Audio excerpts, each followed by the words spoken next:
Evo još jedne aplikacije.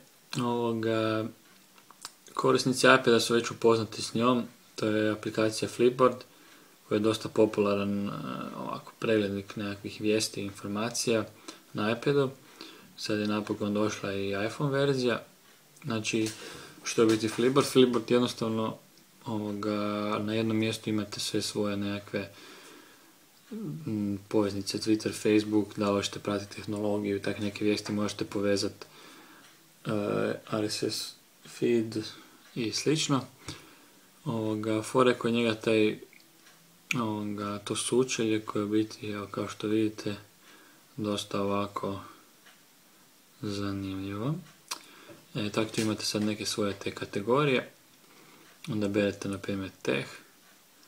I sada su vam tu biti nekakvi članci, tweetovi i slično. Postoji s nekih stranica vezani za tehniku, to je tehnologiju. Evo, na primjer, da vidimo ili ima nešto zanimljivo.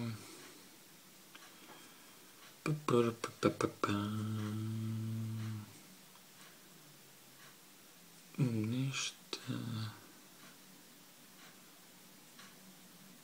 Ajde da vidimo ovo.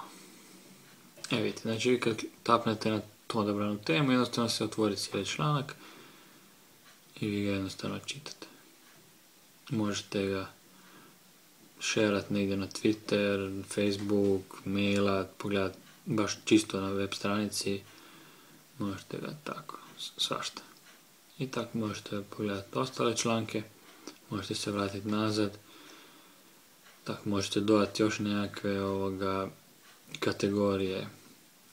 I u biti, sad su stavili to da imate u biti svoj account, pa u biti ne morate podešavati svaki uređaj, ako imate, ne znam, iPad, iPhone, iPod Touch, sam se logirate svojim uređajem, sa svojim accountom i on vam u biti automatski vam stavi se ono što ste vi podesili.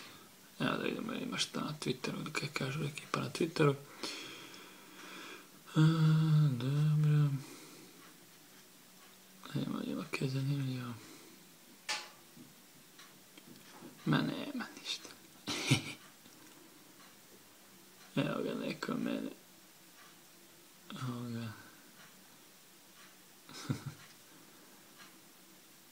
Evo imate tu čak nagradnu igru od Gipterije koji dijeli biografiju Steve Jobsa, ali mislim da je čak već gotova nagradna igra. A sad su svi počeli to dijeliti.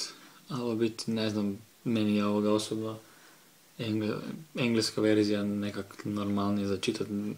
Sumnjam da je hrvatski prijevod dobar. Eto, to je bilo biti to od Flipboarda.